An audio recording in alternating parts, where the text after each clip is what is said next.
സഹോദരന്മാരെ, പരിശുദ്ധരിൽ പരിശുദ്ധരായ ബദരീങ്ങളുടെ പേരിലാണ് നമ്മൾ ഒത്തുകൂടിയിരിക്കുന്നത്.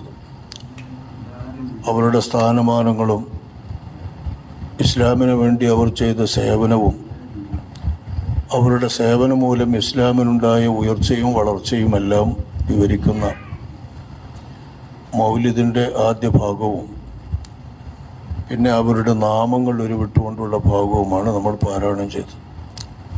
നമ്മൾ ഈ ചൊല്ലിയ പേരുകളൊക്കെ ബദറിൽ പങ്കെടുത്തിട്ടുള്ള സ്വഹാബിമാരുടെ പേരാണ്. അഷ്റഫുൽ ഖൽഖ് സല്ലല്ലാഹു അലൈഹി വസല്ലമ തങ്ങൾ മുതൽ 300-ൽ പരം 315, 313 എന്നൊക്കെ ആണെങ്കിലും അതിലുപരി അഭിപ്രായ വ്യത്യാസമുള്ളവരുടെ നാമങ്ങൾ കൂടി ചേർത്ത് ഒരു 350-ൽ പരം പേരുകൾ നമ്മളിപ്പോൾ ഉരുവിടുകയുണ്ടായി. ആ ഉരുവിട്ടതിലുള്ളതൊരു പ്രാർത്ഥനയാണ്. ഇവരുടെയൊക്കെ ബറക്കത്ത് കൊണ്ട് ഇവരുടെ നാമങ്ങൾ ചൊല്ലിയതിനെ തവസ്സുൽ ചെയ്ത്, പടച്ചവനെ നിന്നോട് ഞങ്ങൾ ചോദിക്കുന്നു, മറ്റു സഹാബാക്കളോട് പേര് പറഞ്ഞ് അവരെ കൊണ്ട് ഞങ്ങൾ ചോദിക്കുന്നു, നീ ഞങ്ങളെ മുസ്ലിമീങ്ങളിൽ പെടുത്തണം, രക്ഷപ്പെട്ടവരിൽ പെടുത്തണം, പരലോകം നന്നാക്കണം എന്നൊരു കൊച്ചു പ്രാർത്ഥനയാണ് മണത്ത്. പിന്നെ വിശാലമായി ഈ സമുദായത്തിൻ്റെയും ദീനിൻ്റെയും നമ്മളെല്ലാവരുടെയും ആവശ്യങ്ങൾ നിർവഹിക്കാനും രോഗങ്ങൾ ശരിയാകാനും ബുദ്ധിമുട്ടുകളും തിടുക്കങ്ങളും പ്രയാസങ്ങളുമൊക്കെ ഇല്ലാതാകാനും ജീവിതത്തിൽ ബറക്കത്ത് കിട്ടാനും നമ്മുടെ കൂട്ടുകുടുംബങ്ങൾക്കും ദീനിലും ദീനിൻ്റെ അഖിലുകാർക്കുമൊക്കെ നേട്ടം കിട്ടാനും വേണ്ട പ്രാർത്ഥനകൾ അടങ്ങിയ ബെയ്ത്തുകളാണ് പിന്നെ നമ്മൾ ഉരുവിട്ടത്. അള്ളാഹു എല്ലാം കബൂലാക്കുമാറാവട്ടെ, സ്വീകരിക്കുമാറാവട്ടെ. അള്ളാഹുവിൻ്റെ അടിയാറുകളിൽ വെച്ച് അള്ളാഹുവിൻ്റെ അംബിയ മുർസലുകൾ എന്ന പ്രത്യേക വിഭാഗം കഴിഞ്ഞാൽ അള്ളാഹുവിന് ഏറ്റവും മഹത്വമുള്ള, അള്ളാഹുവിന് ഏറ്റവും പിരിശപ്പെട്ട, ഏറ്റവും അധികം സ്ഥാനമുള്ളവരാണ് ബദരീങ്ങളായിട്ടുള്ള സ്വഹാബിമാർ. 1,24,000 റസൂലുള്ളാഹിന്റെ സ്വഹാബികളിൽ നിന്ന് അള്ളാഹു സുബ്ഹാനഹു വ തആല തിരഞ്ഞെടുത്തിട്ടുള്ള 300-ൽ ചില്ലാനും ആളുകളാണ് ബദരീങ്ങൾ എന്ന പേരിൽ നമ്മളിപ്പോൾ വിശേഷിപ്പിക്കുന്നത്. ലോകത്തെ ജനങ്ങളിൽ വെച്ച് ആകെ അള്ളാഹു സുബ്ഹാനഹു വ തആല 1,24,000 നബിമാരെയാണ് മനുഷ്യകുലത്തിൽ വെച്ച് ഏറ്റവും അധികം മുന്തിയവരായി തിരഞ്ഞെടുത്ത് സൃഷ്ടിച്ചത്. അത് അള്ളാഹു അവരെ കാലേ കൂട്ടി സൃഷ്ടിക്കുന്നതാണ്, അവരെ രൂപപ്പെടുത്തുന്നതാണ്. അവരെ ഉമ്മവാപ്പാന്മാരെയും അവരുടെ പരമ്പരയെയും കാലേ കൂട്ടി അള്ളാഹുവിൻ്റെ മുന്നറിവ് പ്രകാരം, മുൻ തീരുമാനപ്രകാരം അള്ളാഹു പരിപാലിച്ച് അവരെ വളർത്തി ഉയർത്തി ഒരു പാപങ്ങളും വരാത്ത ശുദ്ധ പ്രകൃതിയിൽ സൃഷ്ടിച്ചുകൊണ്ട് അള്ളാഹു സുബ്ഹാനഹു വ തആല അവരെ സംവിധാനിക്കുന്നതാണ്. അതല്ലാതെ അധ്വാനിച്ചിട്ട് കിട്ടിയ സ്ഥാനമോ കർമ്മങ്ങൾ കൊണ്ട് കിട്ടിയ സ്ഥാനമോ മറ്റേതെങ്കിലും നന്മകൾ കൊണ്ട് കിട്ടുന്ന സ്ഥാനമോ അല്ല നബുവത്ത്. നബുവത്ത് അള്ളാഹു ഉദ്ദേശിച്ചവർക്ക് മാത്രം അള്ളാഹു നൽകുന്നതും അതിനായി വഹ്യ് സ്വീകരിക്കാൻ പറ്റുന്ന പാകത്തിൽ മനുഷ്യശേഷിയിൽ നിന്ന് ഉപരിയായ ചില ശേഷികൾ അള്ളാഹു സുബ്ഹാനഹു വ തആല നൽകുന്ന അള്ളാഹുവിൻ്റെ ഒരു കൂട്ടം മനുഷ്യർ, പ്രത്യേകം തിരഞ്ഞെടുക്കപ്പെട്ട മനുഷ്യരാണ് അമ്പിയാക്കൾ. അവരുടെ എണ്ണം കണ്ട് റസൂലുള്ളാഹിന്റെ സ്വഹാബത്ത് അഷ്റഫുൽ ഖൽഖ് സല്ലല്ലാഹു അലൈഹി വസല്ലമ തങ്ങളിൽ നിന്ന് വെളിച്ചം സ്വീകരിച്ചവരായി ഈ ഉമ്മത്തിൻ്റെ മുമ്പിലുണ്ട്. ആ സ്വഹാബത്തിനോടമെത്താൻ ലോകത്ത് ആർക്കും സാധ്യമല്ല. അത്ര വലിയ ഉന്നത പദവിയിലാണവർ. എന്താണ് അവരും ചെയ്തത്? അതും അള്ളാഹിൻ്റെ ഔദാര്യമാണ്. വിശ്വാസപൂർവ്വം നബി സല്ലല്ലാഹു അലൈഹി വസല്ലമ തങ്ങളുടെ തിരുഹളറത്തിൽ നിൽക്കാനും ഒരുമിച്ച് കൂടാനും അവർക്ക് ഭാഗ്യം ലഭിച്ചു. ഇതും അള്ളാഹു കനിഞ്ഞേകുന്ന ഭാഗ്യമാണ്. നമ്മളൊക്കെ അന്നുണ്ടെങ്കിൽ നമുക്ക് കിട്ടുമല്ലോ ഭാഗ്യം. അപ്പം നമ്മളെ അള്ളാഹു തആല അന്ന് സൃഷ്ടിച്ചില്ല. അള്ളാഹു സുബ്ഹാനഹു വ തആല ആ വിധം നമുക്ക് ഭാഗ്യം തന്നില്ല എന്നാണ് അതിൻ്റെ അർത്ഥം. ഇതൊക്കെ അള്ളാഹു കനിഞ്ഞേകുന്ന ഭാഗ്യമാണ്. അതുപോലെ ഒരു മഹത്തായ ഔദാര്യം അള്ളാഹു സുബ്ഹാനഹു വ തആല നൽകിയത് തന്നെയാണ് ബദറിൽ സംബന്ധിക്കുവാൻ, ബദറിൽ ഹാജരാകുവാൻ ഇടകിട്ടി എന്നതുകൊണ്ട് ആ മഹാന്മാർക്ക്. ഇതൊക്കെ അഷ്റഫുൽ ഖൽഖ് സല്ലല്ലാഹു അലൈഹി വസല്ലമ തങ്ങൾ വിവരിച്ചിട്ടുള്ളതുപോലെ, അള്ളാഹ് ഖുർആനിൽ പറഞ്ഞിട്ടുള്ളതുപോലെ, ദാലിക ഫളലുല്ലാഹി യുതീഹി മൻ യശാ, അള്ളാഹുവിൻ്റെ മഹത്തായ പദവികളും സ്ഥാനങ്ങളും അള്ളാഹു ഉദ്ദേശിക്കുന്നവർക്ക് കൊടുക്കുന്നതാണ്. അതിന് പറ്റുന്ന ചില കർമ്മങ്ങൾ, അതിന് പറ്റുന്ന ചില സ്ഥാനമാനങ്ങൾക്ക് പറ്റുന്ന ചില നിമിത്തങ്ങൾ, കാരണങ്ങൾ അള്ളാഹു സുബ്ഹാനഹു വ തആല ഒരുക്കി കൊടുക്കും. നിങ്ങൾ ആലോചിച്ച് നോക്കി, ബദർ ദിനത്തെ സംബന്ധിച്ച് അള്ളാഹു തആല വിശുദ്ധ ഖുർആനിൽ യൗമൽ ഫുർഖാൻ, യൗമൽ തഖൽ ജംആൻ എന്ന് ഖുർആനിൽ ഇറക്കിയിട്ടുണ്ടല്ലോ. യൗമൽ ഫുർഖാൻ, സത്യത്തിൻ്റെ പാർട്ടിയും അസത്യത്തിൻ്റെ പാർട്ടിയും, ധർമ്മത്തിൻ്റെ പാർട്ടിയും അധർമ്മത്തിൻ്റെ പാർട്ടിയും, നീതിയുടെ പാർട്ടിയും അനീതിയുടെ പാർട്ടിയും രണ്ട് കൂട്ടരും തമ്മിൽ ഏറ്റുമുട്ടിയ നാൾ. ആ ഏറ്റുമുട്ടിയ നാളിനെ യൗമൽ ഫുർഖാൻ, സത്യവും അസത്യവും തമ്മിൽ വേർതിരിക്കുന്ന നാൾ എന്ന് വിശുദ്ധ ഖുർആൻ പറയുന്നു. വിശുദ്ധ ഖുർആൻ എന്നത് അള്ളാഹുവിൻ്റെ കലാമല്ലേ? അള്ളാഹിൻ്റെ കലാമ് അള്ള ഉള്ളപ്പോഴേ അള്ളാഹുവിൻ്റെ തിരുദാത്തിലുള്ള കലാമാണല്ലോ. അപ്പോൾ അള്ള ഉള്ളപ്പോഴേ ഉള്ള അള്ളാഹുവിൻ്റെ ദാത്തിലെ കലാമിലെ വാക്യമാണ് ബദറിനെ സംബന്ധിച്ച് അള്ളാഹു തആല പിന്നെ ഇറക്കുന്നത്. അപ്പോൾ അള്ളാഹു മുൻകൂട്ടി തീരുമാനിച്ച അറിവനുസരിച്ച് അള്ളാഹു തആല പേര് വെച്ച ആ നാൾ, പേര് വെച്ച ആ രണ്ട് സംഘങ്ങൾ പ്രത്യേകം കണ്ടുമുട്ടുന്ന, സന്ധിക്കുന്ന, ഏറ്റുമുട്ടുന്ന നാൾ എന്ന് അള്ളാഹു മുൻകൂട്ടി അള്ളാഹുവിൻ്റെ കലാമിലെ ഉള്ളതാണ് അള്ളാഹു ഇറക്കുന്നത്. അപ്പോൾ അള്ളാഹുവിൻ്റെ തീരുമാനപ്രകാരം അള്ളാഹു ചെറുക്ക് കൊടുക്കാൻ ഉദ്ദേശിച്ചത് അങ്ങ് കൊടുക്കുന്ന സ്ഥാനമാണ് ബദരീങ്ങൾ. വിജയവും അങ്ങനെ തന്നെയാണ്, നമുക്കറിയാമല്ലോ. നമുക്കെന്താണ് അള്ളാഹു തആല അവരെ പറ്റി പഠിപ്പിച്ചു തരുന്നത്? അള്ളാഹു തആലക്ക് വേണ്ടി തയ്യാറായിട്ടുള്ള ഒരു കൂട്ടം ആളുകൾ, ജീവൻ അർപ്പിക്കാൻ തയ്യാറായ ഒരവസ്ഥയാണ് ഇവരുടെ അവസ്ഥ. യുദ്ധത്തിലെ വിജയമല്ല പ്രധാനം. യുദ്ധത്തിലെ വിജയം അള്ളാഹു കനിഞ്ഞേകിയ ഒരു വിജയമാണ്. അള്ളാഹു ഏകിയ ആളുകൾക്ക് അന്ന് മരണം കൊടുത്തു. അത് ശുഹദാക്കളായി മുസ്ലിമീങ്ങളിൽ നിന്ന് കുറേ വലിയവർ വീരമൃത്യു വരിച്ചു. നിന്ദ്യരും പതിതരുമായി കൊണ്ട് കുറേ അവിശ്വാസികളും മരിച്ചു. യുദ്ധത്തിൽ മരിക്കുക എന്ന് പറഞ്ഞാൽ ഏറ്റുമുട്ടിയിട്ടുള്ള മരണമാണ്. ഒന്ന് അള്ളാഹുവിന് വേണ്ടിയുള്ള മരണമാണ്, അത് വീരമൃത്യുവാണ്, ഷഹാദത്താണ്, അള്ളാഹുവിന് വേണ്ടിയുള്ള രക്തസാക്ഷിത്വമാണ്, ദീനിനെ ഉയർത്തിപ്പിടിക്കാൻ വേണ്ടിയിട്ടുള്ള ഒരു സംഗതിയാണ്. ഹാദാനി ഖസ്മാനി ഇഖ്തസമൂ ഫീ റബ്ബിഹിം, ഈ രണ്ട് വിഭാഗവും അള്ളാഹു തആലാന്റെ മുമ്പിൽ പരലോകത്ത് ഒന്നിച്ചു കൊണ്ടുവന്ന് വിചാരണ ആരംഭിക്കുമ്പോൾ തന്നെ ബദരീങ്ങൾ ഒരു ഭാഗത്ത്, ബദരീങ്ങളിൽ നിന്നുള്ള 2-3 ആളുകൾ ഒരു ഭാഗത്ത്, മറുഭാഗത്ത് ബദറിൽ പങ്കെടുത്ത ഖുറൈശികളിൽ നിന്നുള്ള കുഫാറുകളിൽ നിന്നുള്ള 2-3 ആളുകൾ ഒരു ഭാഗത്ത്. ഇത് ഖുർആൻ പറയുന്നതാണ്. ഹാദാനി ഖസ്മാനി ഇഖ്തസമൂ ഫീ റബ്ബിഹിം, ഇവർ അള്ളാഹു തആലാന്റെ കാര്യത്തിൽ തർക്കിക്കുകയും അള്ളാഹു തആല ഏകനായ ഇലാഹാണെന്ന് വിശ്വസിക്കുന്ന തൗഹീദിന്റെ അഖിലുകാരും അള്ളാഹു ഏകനല്ല, അള്ളാഹുവിനോട് കൂടെ വേറെയും ദൈവങ്ങളുണ്ട് എന്ന് വിശ്വസിക്കുന്ന ബഹുദൈവ വിശ്വാസികളും, ഈ 2 കൂട്ടക്കാർ ഏകനായ അള്ളാഹുവിൻ്റെ കാര്യത്തിൽ 2 പ്രതിയോഗികളായി മാറിയിട്ടുള്ള കൂട്ടരാണ്. അവരാണ് ആദ്യമായിട്ട് വിചാരണ ചെയ്യപ്പെടുന്നത് എന്ന് പറഞ്ഞിട്ടാണ് അലി ഇബ്നു അബീ ത്വാലിബ് റളിയല്ലാഹു അൻഹു, ഹംസ റളിയല്ലാഹു അൻഹു, ഉബൈദ് ഇബ്നുൽ ഹാരിസ് റളിയല്ലാഹു അൻഹു, ഖുറൈശികളിൽ നിന്നു തന്നെയുള്ള വിശ്വാസികളായ നബി സല്ലല്ലാഹു അലൈഹി വസല്ലം സ്വഹാബത്ത്, നബിയുടെ സ്വഹാബത്തിൽ ഏറ്റവും പ്രധാനികളായ 3 ആളുകൾ, നബിയോട് ഏറ്റവും ബന്ധമുള്ളവർ. ഹംസ റളിയല്ലാഹു അൻഹു നബിയുടെ പിതൃവ്യനാണ്, ബാപ്പാൻ്റെ സഹോദരനാണ്. അലി റളിയല്ലാഹു അൻഹു പിതൃവ്യൻ്റെ പുത്രനാണ്. ഉബൈദത്ത് ഇബ്നുൽ ഹാരിസ് എന്നവരും പിതൃവ്യൻ്റെ പുത്രനാണ്. നബിയുടെ പിതൃവ്യൻ്റെ പുത്രന്മാരായ 2 പേരും പിതൃവ്യന് ഹംസ റളിയല്ലാഹു അൻഹു. ഇവരാണ് ഈ 3 ആളുകൾ. മറുപക്ഷത്ത് ഉത്ബത്ത്, ശൈബത്ത്, വലീദ് എന്നീരാണ്. ഇവര് അള്ളാഹു സുബ്ഹാനഹു വ തആല ആദ്യം തന്നെ വിചാരണയ്ക്ക് വേണ്ടി എടുക്കുമെന്ന് പറഞ്ഞാൽ ഇതും കാലേ കൂട്ടിയുള്ള അള്ളാഹുവിൻ്റെ തീരുമാനമാണ്. പോരാടി വീരമൃത്യു വരിച്ചവരാണ് അവർ. അപ്പോൾ പോരാട്ടം തന്നെയാണ്. ആ പോരാട്ടം കഴിഞ്ഞതിന് ശേഷം പിന്നീട് ആ പോരാട്ടത്തിനിടയിൽ ഉണ്ടാകുന്ന വിജയം എന്നത് അള്ളാഹുവിൻ്റെ അജയ്യമായ ശക്തി കൊണ്ട്, അഷ്റഫുൽ ഖൽഖ് സ്വല്ലല്ലാഹു അലൈഹി വസല്ലം തങ്ങൾക്ക് നൽകുന്ന നിർദ്ദേശം കൊണ്ട്, അഷ്റഫുൽ ഖൽഖ് സ്വല്ലല്ലാഹു അലൈഹി വസല്ലം തങ്ങൾ ഒരു പിടി മണ്ണെടുത്ത് വാരി ജിബ്രീൽ അലൈഹിസ്സലാമിൻ്റെ നിർദ്ദേശപ്രകാരം അള്ളാഹു സുബ്ഹാനഹു വ തആല ഇറക്കിയിട്ടുള്ള, ബദറിലേക്ക് ഇറക്കിയിട്ടുള്ള സൈനികരായ മലക്കുകളുടെ നേതാവാണ് ജിബ്രീൽ അലൈഹിസ്സലാം. ജിബ്രീൽ അലൈഹിസ്സലാമിൻ്റെ നിർദ്ദേശപ്രകാരം ഒരു പിടി മണ്ണ് വാരി അള്ളാഹുവിൻ്റെ റസൂലങ്ങ് എറിഞ്ഞപ്പോൾ മറുപക്ഷത്തുള്ള 1000-ഓളം വരുന്ന ശത്രുക്കൾ എല്ലാവരുടെയും കണ്ണിലും മൂക്കിലും വായയിലും ഈ മണ്ണെത്തുകയാണ്. ഒരു പിടി മണ്ണ്, അള്ളാഹുവിൻ്റെ റസൂലിൻ്റെ കയ്യിലെ മണ്ണ്.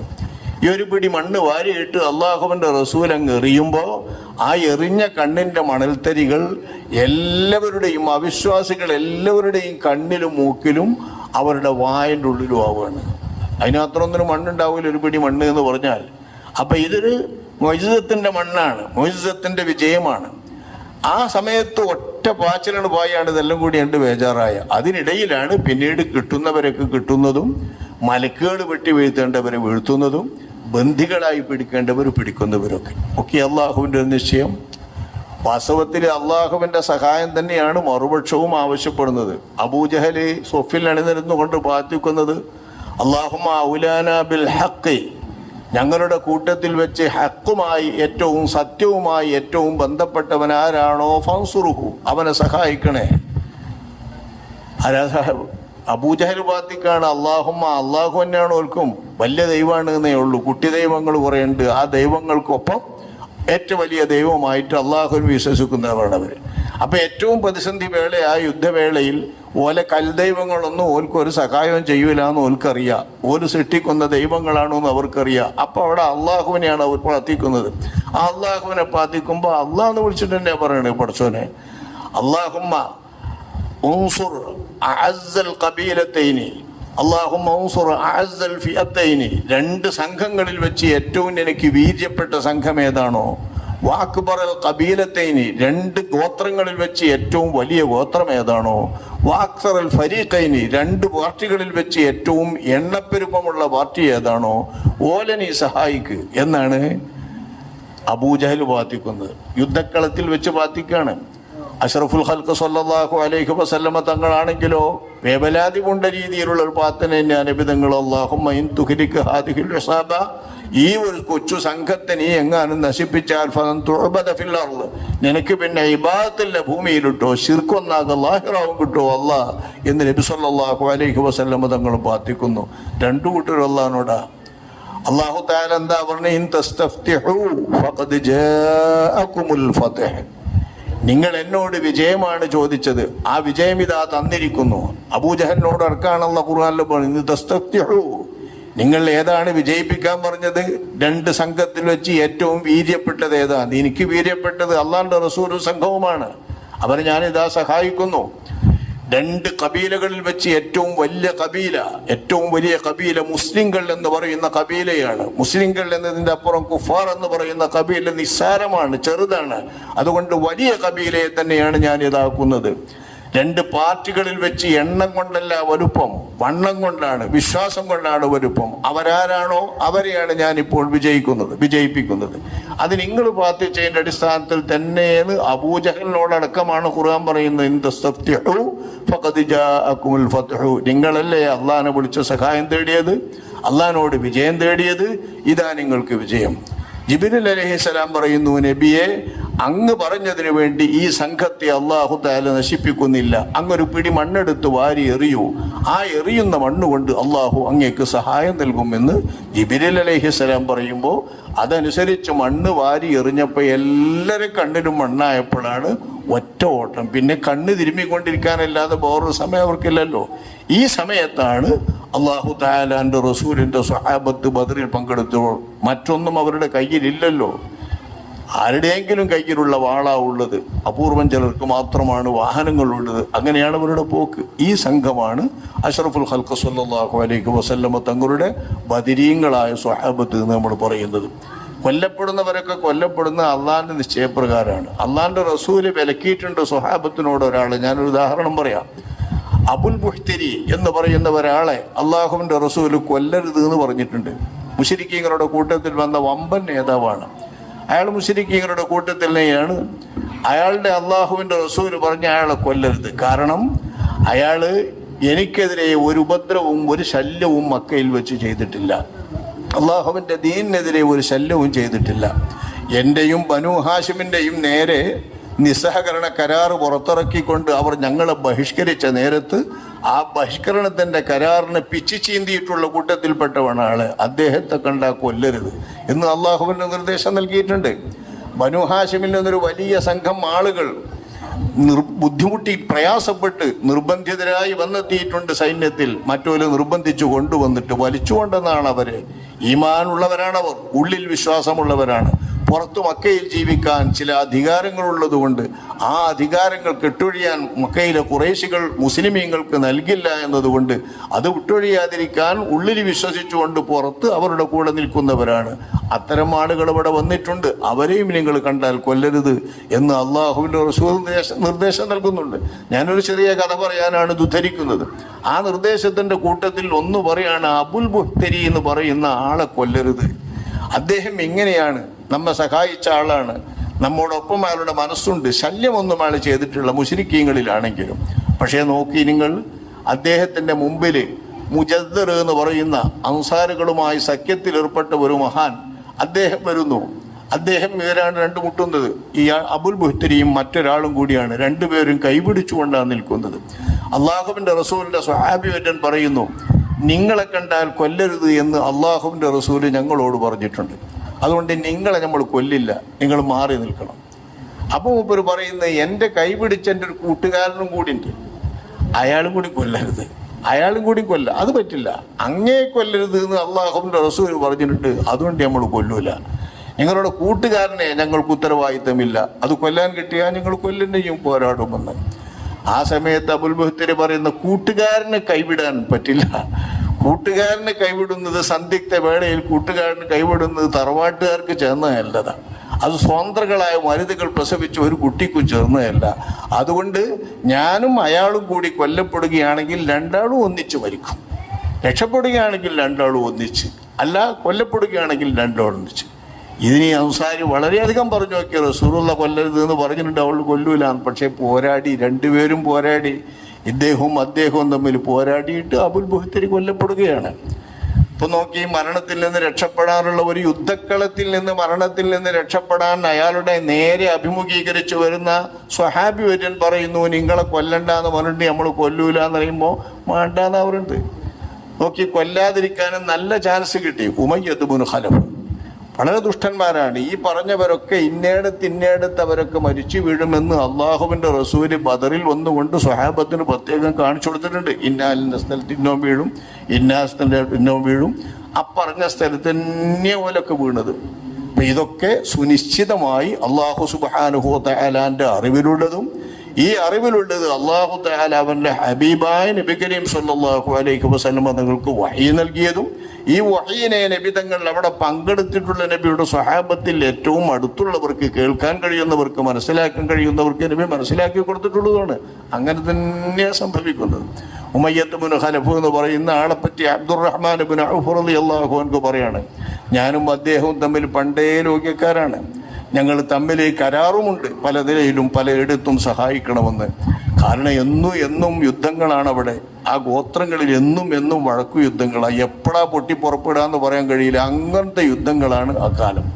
റസൂലുള്ളാഹി വന്നതിൻ്റെ ശേഷമല്ല യുദ്ധമുണ്ടാകുന്നത്. അറബികൾക്കിടയിലുള്ള ഗോത്രവഴക്കുകൾക്ക് യുദ്ധങ്ങൾ ധാരാളമാണ്. അങ്ങനെ യുദ്ധങ്ങൾ എപ്പോഴും അവിചാരിതമായി നടക്കുന്നത് കൊണ്ട് എല്ലാവരും സഖ്യത്തിലും ലോക്യത്തിലും കരാറിലൊക്കെയാണ് ഇങ്ങനെ തമ്മിൽ കഴിയുന്നത്. അക്കൂട്ടത്തിൽ അബ്ദുറഹ്മാൻ ഇബ്നു ഔഫ് പറയാണ്, ഞാനും ഉമയ്യത്തും തമ്മിൽ പണ്ടേ മക്കയിൽ വെച്ച് കരാറുള്ളവരാണ്.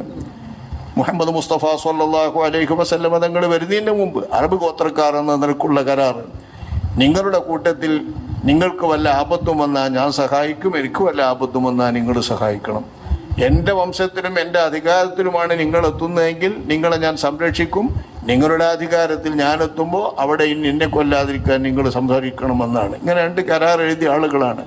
പക്ഷേ ഇസ്ലാം അവരെ വേർപിരിച്ചു. അബ്ദുറഹ്മാൻ ഇബ്നു ഔഫ് റളിയല്ലാഹു അൻഹു ഇസ്ലാമിനെയും റസൂലുള്ളാഹിനെയും സ്വീകരിച്ചു. അദ്ദേഹത്തെ റസൂലുള്ളാഹിനെ സ്വീകരിച്ച ഉടനെ തന്നെ അബ്ദു അംർ എന്നാണ് അദ്ദേഹത്തിൻ്റെ പേര്.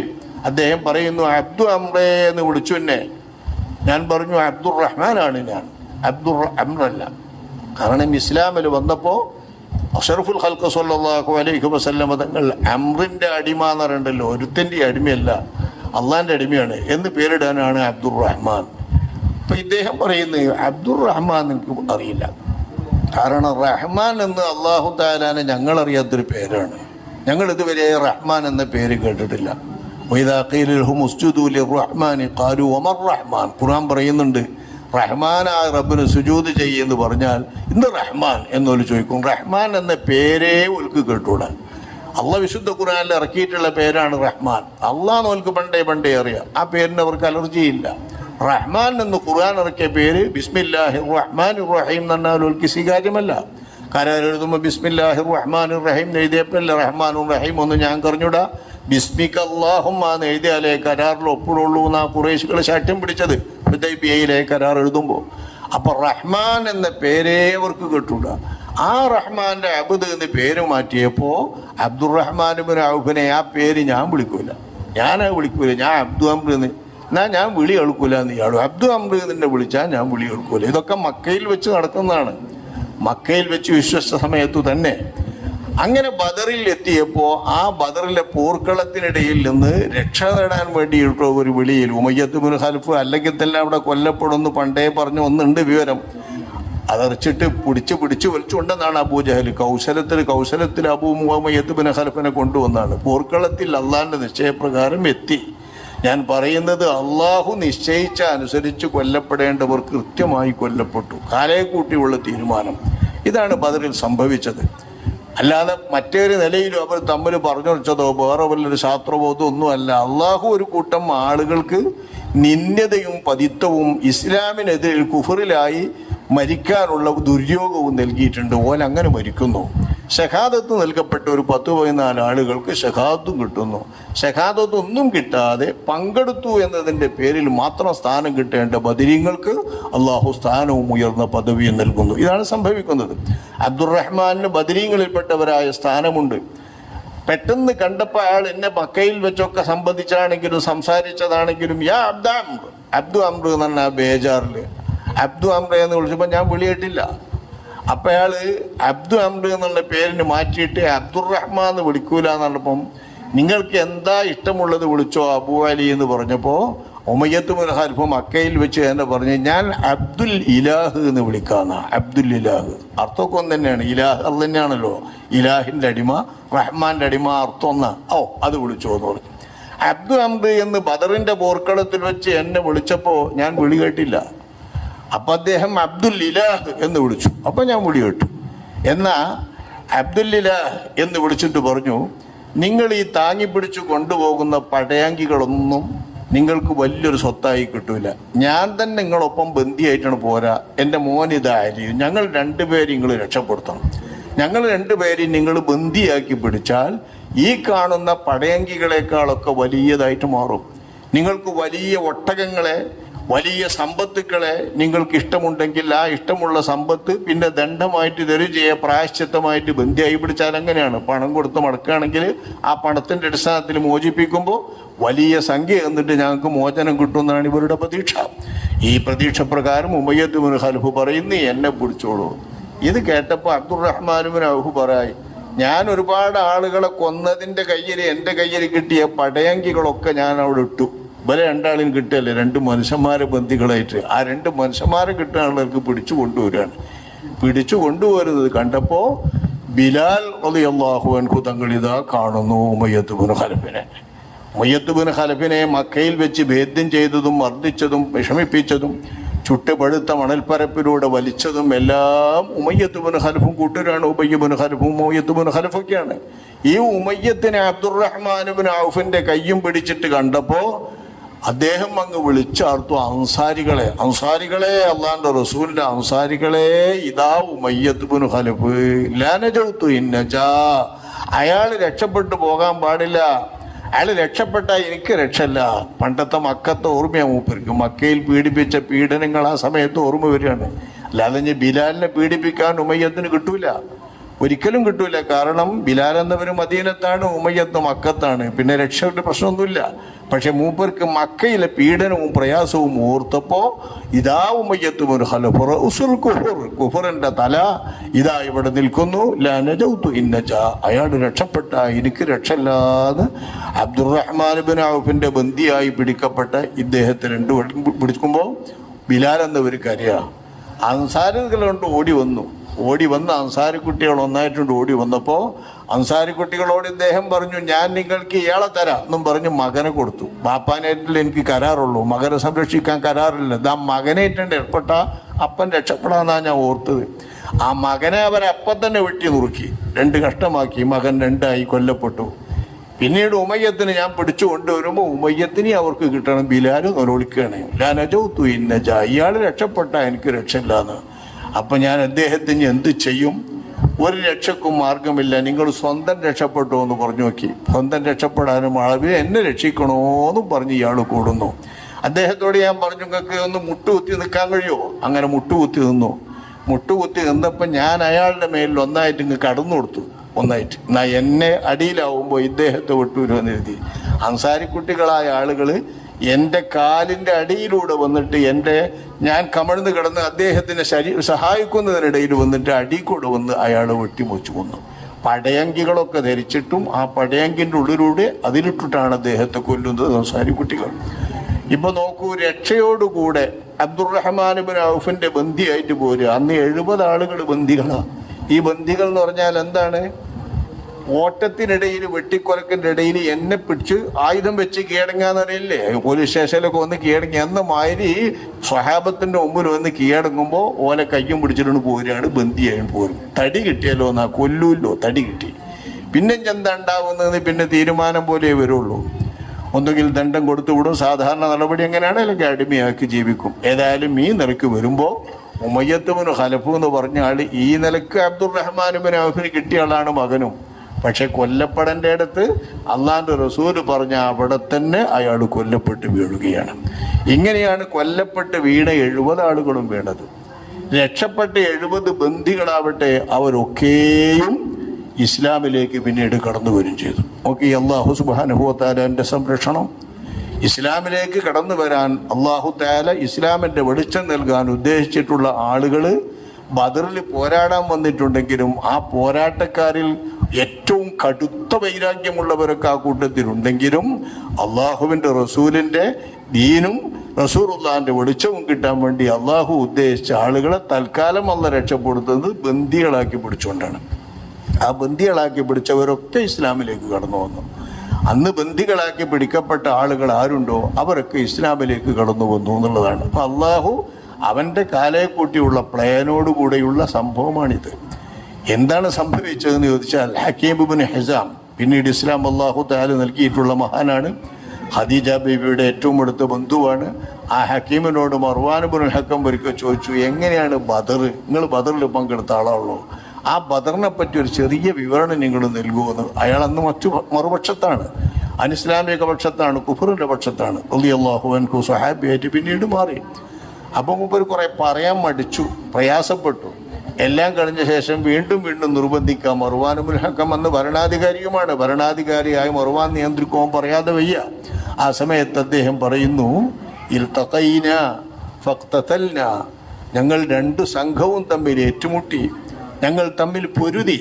പക്ഷെ ആ പൊരുതലൊക്കെ ഞങ്ങൾ സാധാരണഗതിയിൽ സാഹസികമായി ചെയ്യുന്ന, മനുഷ്യന്മാർ ചെയ്യുന്ന, വീരശൂരന്മാർ തമ്മിൽ ചെയ്യുന്ന ഒരു പോരാട്ടമാണ്. ആ പോരാട്ടം നടക്കുന്നതിനിടയിൽ അങ്ങനെ കണ്ടു, ആകാശത്തിൽ നിന്നും ഫ്ലൈറ്റിലേക്ക്, തളികയിലേക്ക് ചരൽക്കല്ലുകൾ വന്ന് വീഴുന്ന മാതിരി ഒരു ചിരിയെന്ന ഒരുതരം ഒരു ശബ്ദം.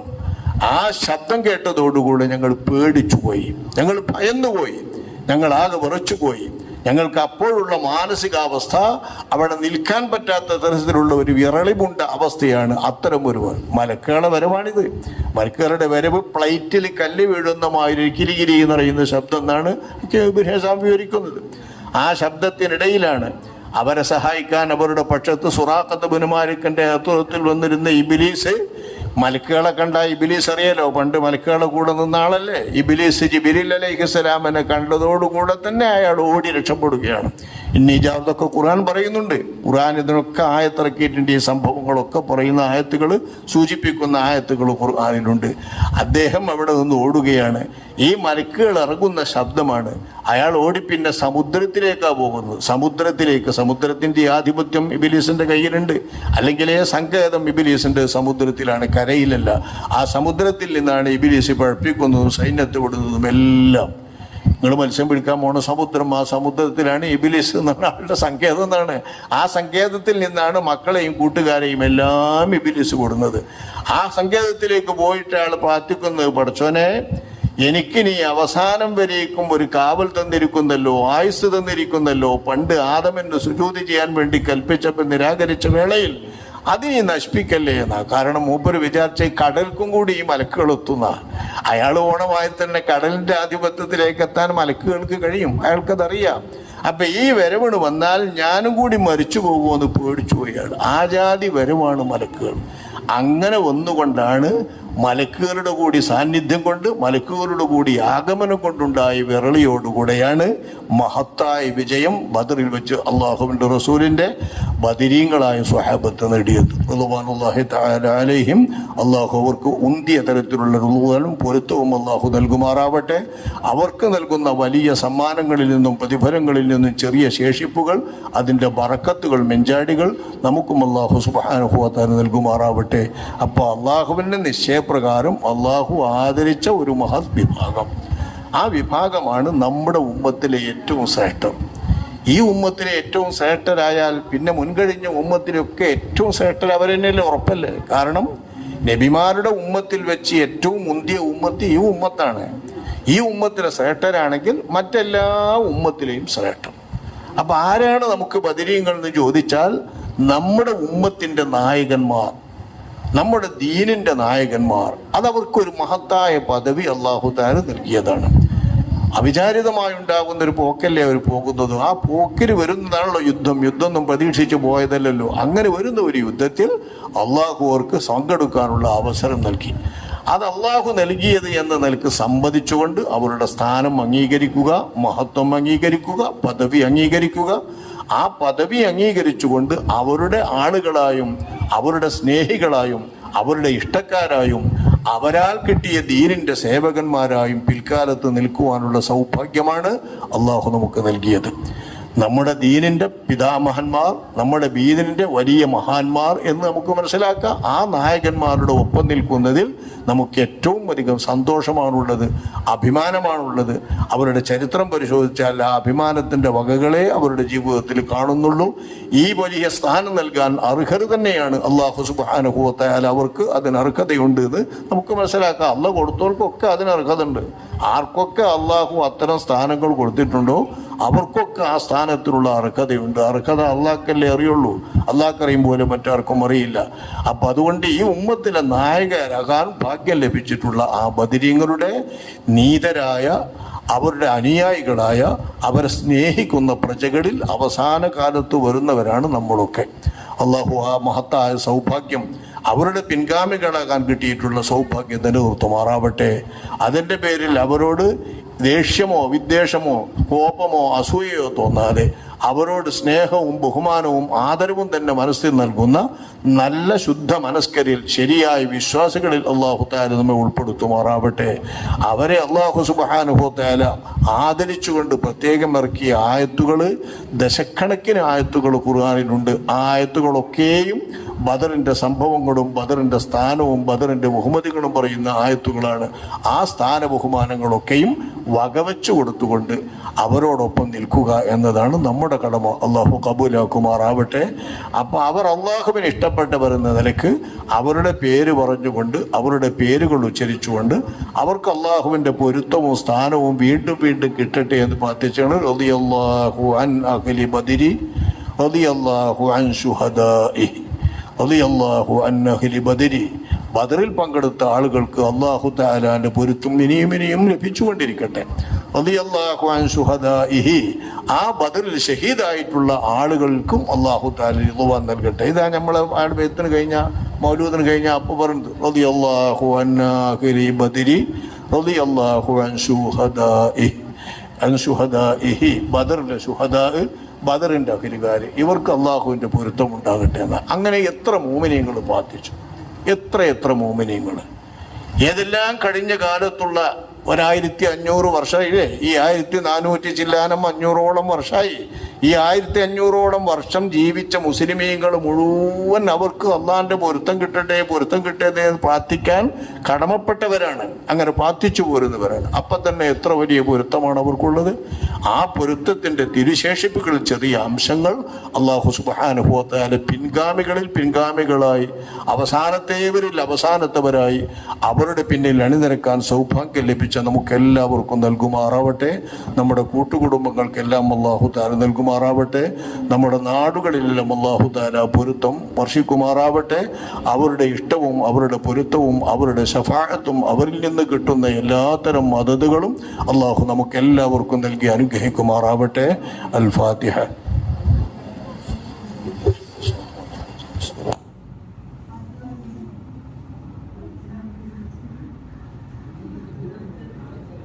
نستعين اهدنا الصراط المستقيم صراط الذين أنعمت عليهم غير المغضوب عليهم ولا الضالين آمين. بسم الله الرحمن الرحيم. ياسين والقرآن الحكيم إنك لمن المرسلين على صراط مستقيم تنزيل العزيز الرحيم لتنذر قوما ما أنذر آباؤهم فهم غافلون لقد حق القول على أكثرهم فهم لا يؤمنون إنا جعلنا في أعناقهم أغلالا فهي إلى الأذقان فهم مقمحون وجعلنا من بين أيديهم سدا ومن خلفهم سدا فأغشيناهم فهم لا يبصرون وسواء عليهم أنذرتهم أم لم تنذرهم لا يؤمنون إنما تنذر من اتبع ذكر وخشي الرحمن بالغيب فبشره بمغفرة وأجر كريم. إنا نحن نحيي الموتى ونكتب ما قدموا وآثارهم وكل شيء أحصيناه في إمام مبين. واضرب لهم مثلا أصحاب القرية إذ جاءها المرسلون إذ أرسلنا إليهم 2 فكذبوهما فعززنا بثالث فقالوا إنا إليكم مرسلون قالوا ما أنتم إلا بشر مثلنا وما أنزل الرحمن من شيء إن أنتم إلا تكذبون قالوا ربنا يعلم إنا إليكم لمرسلون وما علينا إلا البلاغ المبين. قالوا إنا تطيرنا بكم لئن لم تنتهوا لنرجمنكم وليمسنكم منا عذاب أليم. قالوا طائركم معكم إن ذكرتم بل أنتم قوم مسرفون. وجاء من أقصى المدينة رجل يسعى قال يا قوم اتبعوا المرسلين اتبعوا من لا يسألكم أجرا وهم مهتدون. وما لي لا أعبد الذي فطرني وإليه ترجعون أتخذ من دونه آلهة يردني الرحمن بضر لا تغن عني شفاعتهم شيئا ولا ينقذون. إني إذا لفي ضلال مبين. إني آمنت بربكم فاسمعون. قيل ادخل الجنة قال يا ليت قومي يعلمون بما غفر لي ربي وجعلني من المكرمين. وما أنزلنا على قومي